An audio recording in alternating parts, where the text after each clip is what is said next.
All right, welcome everyone to the first episode of the tg.sports podcast, and I am joined by Mojo Hill, who is a writer for thekzonews.com, Metsminors.net, and an associate editor of Metsmerized online.com. Welcome, Mojo. Yeah, thanks for having me. I'm super excited to be on this first episode. Yeah, thank you so much. All right, so first of all, we're going to start off with the MLB trade deadline reaction. So first of all, I want to get your opinion on the general winners and losers of the trade deadline. So winners, I think we can start in the NL East. The Nationals and Braves both got some great bullpen help, especially the Braves. They got Chris Martin, Mark Melancon, Shane Green. They also got backup catcher John Ryan Murphy, and they didn't really have to give up all that much either. I mean, the best prospect they gave up was Colby Allard. And the Nationals also got some decent guys: Daniel Hudson, Roenis Elias, Hunter Strickland. So yeah, I don't quite like the Nationals as much, but both teams definitely added to their bullpen. Of course, the biggest deal was Astros getting Zach Greinke. Yes, Uh, yeah, definitely. yeah, they did give up a bit of a haul for him, but they were able to acquire him without giving up either of their top two prospects. Yeah, Kyle, they didn't give up Tucker, did they? yeah, they didn't give up Tucker or Whitley. So they probably have the best 1-2-3 rotation in all of baseball right Yeah, now. I saw something where it was like the top three pitchers in WHIP are the Astros' top three pitchers. It was something like Yeah, it was like Garrett Cole, then it was I don't know if Verlander or Greinke were second, but one of them was second, the other one was third. So all yeah. right, So for losers, losers, well, I think the Red Sox for not yeah, getting. sadly, my team. Yeah, the Dodgers also, although they did get Adam Kolarek, which is an okay move, but it's not Vasquez. It's the Pirates wanted Gavin Lux for Vasquez, and Dodgers weren't going to do that. Uh, I think like a smaller move is the Marlins could regret trading Zach Gallen to the D-backs for Jazz Chisholm. Like it's two prospects, but like Chisholm strikes out a lot, not having a great year. Yeah, it's not going to move the needle. Yeah, but like Marlins have regretted trading pitching prospects in the past, like Chris Paddock, Luis Castillo, and also the Yankees. They didn't get a starting pitcher. Yes, I was going to Their bring that up. rotation Yeah. has been in shambles. Yeah, Yeah, for me, the obvious winner is obviously the Astros. You could argue Cleveland could be a winner or a loser depending on yeah. what your thing is. If you're going for the win now mode, they're obviously a loser trading Trevor Bauer. But if you're going for the long term, they got a great haul. So yeah. you could They argue. did get Puig and Franmil Reyes Yeah, to so, I mean, like you improve could their argue, yeah, yeah. but I mean Trevor Bauer is a great pitcher, so I mean that's a huge loss. Also, for loser, I would say the Yankees definitely. Um, Even though they're like ahead of the Red Sox by a significant margin, they're playing for the postseason. They didn't really get a quality starting pitcher to add to their staff. I mean, Severino is all right. I mean, but they could have really Yeah. benefited from getting someone. Wow. Yeah. They would have really benefited from even though Marcus Stroman, he's not the highest of quality pitcher. I would say he's definitely a tier like two starting pitcher, tier three. They could have definitely used him, maybe Bumgarner. Um, yeah. So for winners, Also, I would say, oh yeah, yes, Mojo. yeah, one more winner. The Giants. They got infield prospect Mauricio Dubon from the Brewers, just for Drew Pomeranz and reliever Ray Black. I think that was a really Shout out underrated. Drew Pomeranz, ex-Red Sox pitcher.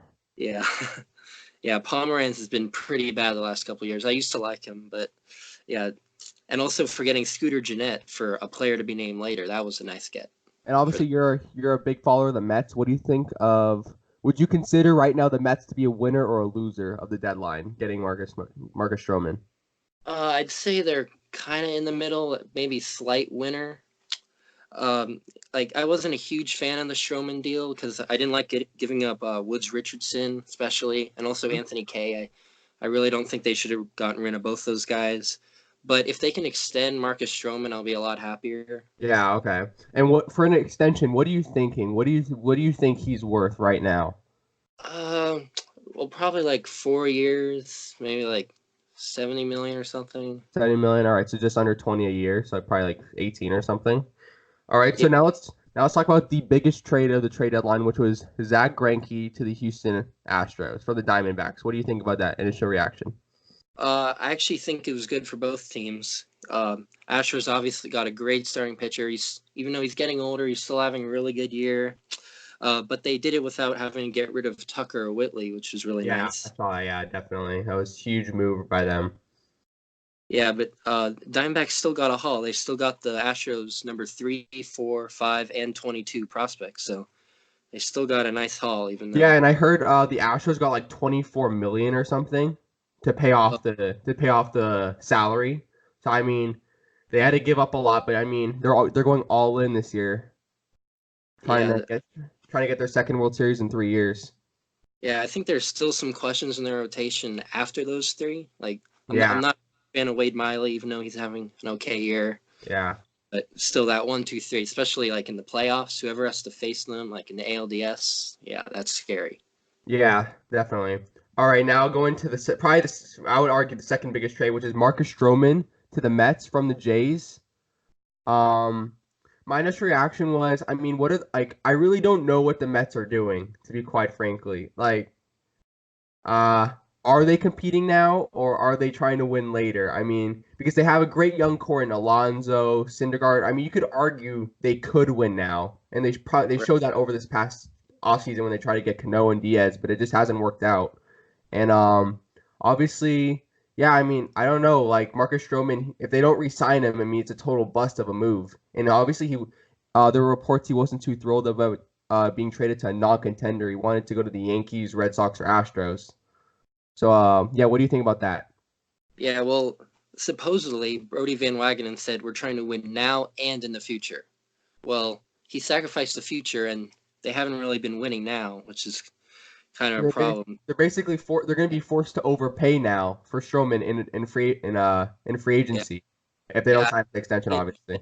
yeah, yeah. He still has another year after this, which is okay, but I don't like giving up two of the top five pitching prospects. Like both were borderline top 100 guys in all of baseball.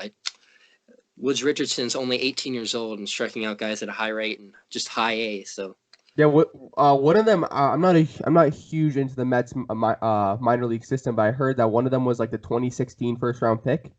yeah, that was yeah, Woods Richardson. Yeah, Yeah, I mean, see the thing is with those deals is when the Mets are going to be like basically forced into a corner by Stroman and his agent in free agency because they're going to argue, look, this is not going to look good if you let us walk, especially if they let him walk to like let's say the Yankees as Stroman. It was like I believe it was what his father who said they're going to listen to or his agent that said they're going to listen to whatever the Yankees have to offer in 2021 or 2020 whenever he's a free agent. So I mean, that would be a really bad look for him for them to let him walk after a couple seasons.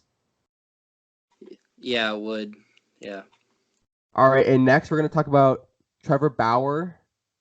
yeah. That was, I mean, we had Great the field, trade. yeah, the throw to the center field wall. That was pretty interesting. But I mean, I really don't understand the trade. I mean, so Cleveland just understands they're a small market team, so they're gonna have to obviously try to replenish the farm system after every couple years. I mean, but hey, I mean, he's a great pitcher though, and yeah, the Reds got a good one, but it was kind of surprising to see the Reds because like you don't really think of them as a buyer team, but hey, they're trying to get a good young pitcher. Yeah, it was a really interesting trade. I actually like it a lot for the Indians because they ended up getting Puig and Reyes to add to that lineup, which has really been struggling and underwhelmed. So they added some good right-handed power to the corner outfield. They got Logan Allen, Victor Nova, Scott Moss, some pretty decent prospects. Um, yeah, and going into the year, like Bauer's name has been in trade talks like all year.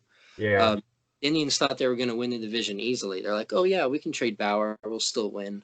Well, the Twins have been ahead of them, and although they're catching up recently, uh, Did the Twins make any moves? I didn't hear about them making any moves at the yeah, the Twins didn't do much. But the Indians have been catching up slowly, like finally. hmm Yeah. I mean, Um. Yeah. You uh, go.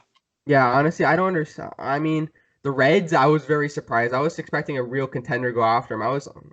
But I mean, hey, whatever suits. I mean, he's a young pitcher. I don't know what his contract situation is. Um, I'm pre he's under control probably for a couple more years at least, I would say. Probably. So the Reds, I mean, yeah, it's a smart move for them to get him under control. All right, now we're going to go to another topic of the Mets. The Mets not deciding to trade Noah Syndergaard or Edwin Diaz. Thoughts on that? Right. I'm glad they didn't trade any of those big guys like Syndergaard, Diaz, also Wheeler, even Frazier. Um, like Brody Van Wagenen said he was going to go all in, and now the Mets are finally starting to win some games. Like, you might as well just go for it at this point. You got Marcus Stroman. Like, there's no reason to trade those guys. Like, Yeah, I heard a report that said they tried flipping him to the Yankees. Wasn't that right? right. Although Joel Sherman actually deleted that tweet, so, but I'm not sure what was going to happen there. He said something about like Stroman being traded from the Mets to the Yankees for Divey Garcia and Yeah, it was like a two prospect deal, and it didn't go through or something. Because I don't think the Yankees wanted that. yeah, that would be crazy. Like Garcia's a good prospect, Florial's a good prospect. Now for just half a season of Wheeler, yeah. Yeah, yeah, and I'm seeing it. Looking at the standings right now, they're 11 games back. I mean, that's a pretty big deficit, and plus they're in fourth place. It's not like they're like in second place or anything. They still have to catch up. They still would have to overlap like two more teams to get to second place. Right. They are like only like four back of the wild card, I think now. So I think they're just holding off hope that they can squeeze in the wild card and go on a magical run. Yeah, and I saw that I remember they were talking about Zach Wheeler and the Red Sox, but I mean that kind of went through once Wheeler got injured. Oh yeah, although the injury stint didn't last that long, and he came back pretty quickly and pitched Yeah. well. Yeah, there were some talks like with the Astros. I think the Astros were close to getting him, but yeah, it fell through at the last minute. Yeah, now talking about the Red Sox and their trades, Dave Dombrowski saying that he shouldn't be judged for not making any trades because they're so far back. I mean, obviously as a Red Sox fan, I didn't really like these comments because I mean we are a buying team. Like this is not a team that's just gonna like stand pat and just wait. Especially with Mookie Betts on the free agent clock, you have to push to win now. I mean, there's only and plus he's saying he's wanting to test free agency, so you don't know how many years you're gonna have left of one of the best outfielders in baseball. I mean, I understand where he's coming from, but I would have liked to see even a smaller deal for let's say like a bullpen arm, which they've needed help in. And he keeps as a fan, it's frustrating when he says that oh we're getting Nathan Eovaldi back. That's a really big move. Well, I mean our team. If you've watched any Red Sox games, you know the bullpen needs more than Nathan Eovaldi to help them. And while it's the starting pitching hasn't even been that up to standard as well. Yeah, it seems like he's kind of giving up. Like Yeah, even that's what I got from it. It was like yeah, first of all, we're in the wild card race. It's not like we're like 10 games back of the wild card and you're saying this. Like we're in the wild card and anything can happen in the postseason. You just have to get in. yeah, and the Red Sox are still a good team, even though they've underperformed. Like Yeah, we're like first in runs per game. It's just our pitching. And like you didn't even try to make a serious move for the bullpen. I would have liked to see Edwin Diaz go to the Red Sox. That would have been I mean, I don't know what we would have had to give up. And I remember I saw this I was watching MLB Network and some analyst brought up a potential deal. It was like Noah Syndergaard and Edwin Diaz for Benintendi and some top prospect. And I almost rolled like I was like, okay, first of all, even though Andrew Benintendi's underperformed, we still have him under control for like 3 or 4 more years. be an awful deal. Yeah, and it's like the Red Sox don't need. If you look at it, I still believe in our starting pitching enough in the postseason. It's just we need help in the bullpen. Like 2 games ago, there was 2 outs and no one on base. We bring in a reliever and we blow the game against a division rival in the Rays. So you just have to look at it as like, I mean, you couldn't even. To be honest, I don't even think he made even effort to like look at any deals. And you see like Yeah, all these. I mean, we're just lucky the Yankees didn't get their ace. Otherwise, they'd be calling for his head right now. yeah, it seems like he's being a bit stubborn. Like I saw a comment on Twitter that said he's basically saying I completely ignored the bullpen, so we aren't in position to address the bullpen. Like that's just a Yeah. terrible way of thinking for a GM. Like yeah, yeah. All right. Now, speaking of the AL East and all their teams, the Yankees not getting an ace at all. Yeah. Well, coming into the year, I was actually kind of high on the Yankees rotation because I thought Severino would be back like within a month. I liked the Paxton trade. Tanaka's solid. Hap's been good at times.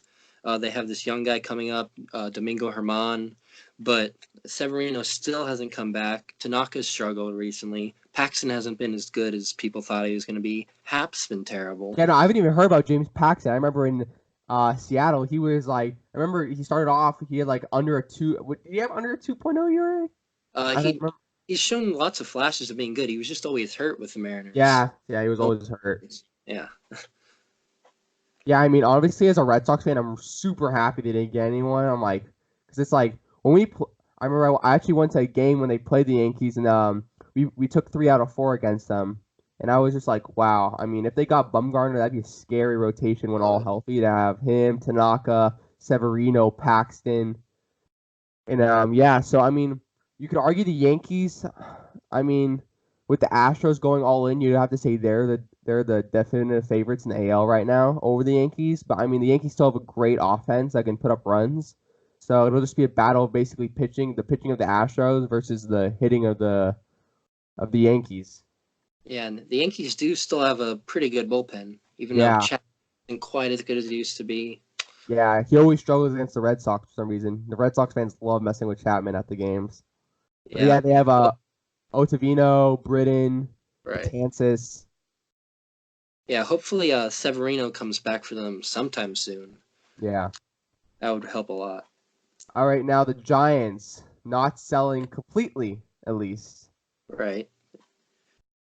What are your thoughts on that as a NL West I mean, enthusiast? credit to them for like making some okay moves, Yeah, but shout out Mike Yastrzemski, grandson of Carl Yastrzemski, oh yeah, making an impact.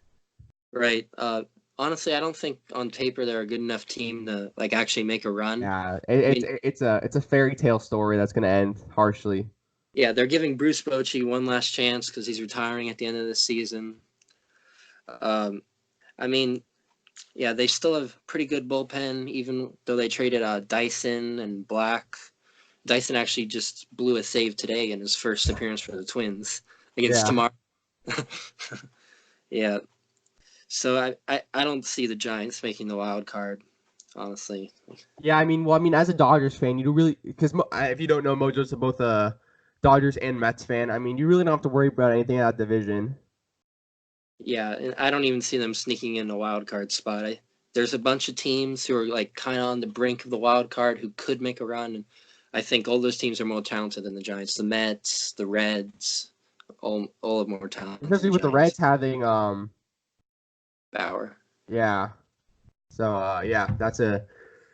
I mean, you got to give it up to them. They made something out of nothing, but it's gonna be nothing pretty soon again. And actually, I just want to bring up a topic of the Dodgers, Mojo. What are you looking forward to about them? I'm just waiting for the postseason. Yeah, it's still Like waiting game regular when. season doesn't even matter that much right now. Like they've got the division unlocked.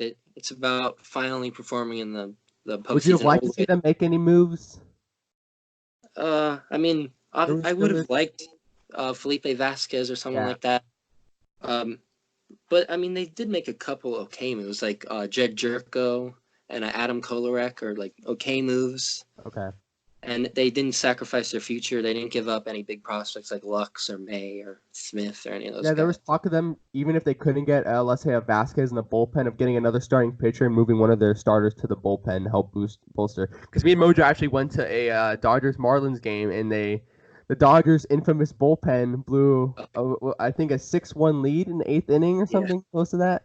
They yeah. ended up Kershaw winning. pitched 6 great innings. Then Garcia and Ferguson, all those guys blew it. Yeah, as a Red Sox fan, trust me, I love seeing Pedro Baez come out of the bullpen. And one of my favorite players, Joe Kelly. Even if the Red Sox don't have a chance this year, at least we'll be able to see some former Red Sox have a legitimate chance at a World Series title. And hopefully the Dodgers can finally break through after 2 consecutive World Series losses. All right, Mojo. So to finish this off, I want to get your final regular season standing predictions. Okay, so obviously the Dodgers will win the NL West. I think the Cubs will end up winning the NL Central, and the Braves will win the NL East. And then I think Uh, the two wild card teams will be the Nationals and the Mets. I'm gonna say the Mets sneak in Okay. there. All right. You think the Mets are gonna make the wild card? All right. And also I want to get your opinion on what trade deadline move you think will have the most benefit.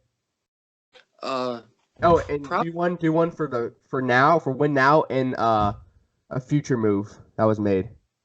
future. Well, I think now the most obvious one is Greinke because Granky. Okay. that just makes the rotation scary. And do you think and what trade do you think will benefit a team in the future? Um, Honestly, the Giants getting Mauricio Dubon, Okay. yeah, from the Brewers because they didn't have to give up much at all. They just drew Pomeranz and okay reliever for pretty good infield prospect. He's now ranked the Giants number 8 prospect, so Okay. pretty good. All right. So for me, I have Braves, obviously. I am going to go St. Louis in the NL Central. I feel like Paul Goldschmidt's coming together recently, and I feel like they're gonna actually get it. Dodgers, obviously, they have that lockdown, and I think. See, I don't know. I want to pick one other NL Central team to make the wild card, but I don't know who I'm gonna pick between um the Brew Crew and St. Louis. I think I'm gonna go Brew Crew just because of Yelich and just because he can get on another super hot streak and just take over. But yeah, I don't know. I don't know about that last NL Central wild card spot. And in the American League, I have the Yankees. I don't think the Red Sox are gonna catch them, contrary to contrary to belief on Red Sox Twitter. I think they will get the second wild card spot. I think they will overtake the Rays because the Rays obviously lost Blake Snell for a little bit. I have the Twins winning the AL Central and I have the Astros winning the AL West. And I think my prediction is the Red Sox will get the second wild card spot, and I think that the Indians will get the first wild card spot. Oh, yeah, I actually have the Indians coming back and winning the division, and Oh, you then do? Okay, okay. the Twins as a wild card, and the Oakland A's as the second wild card. Oh, so the Red Sox miss out in the postseason. That would be a terrible sequel to the World Series season of last year. All right, so that has been the first episode of the TG Sports Podcast, doing an MLB post-trade deadline reaction with Mojo Hill, writer for the K-Zone, Metsminors, and MetsMerizedOnline.com, associate editor as well. Thank you, Mojo. Thanks for having me on. And the Mets just won their 7th in a row. All right, we'll see how they do to finish off the season. Thank you. Thank you.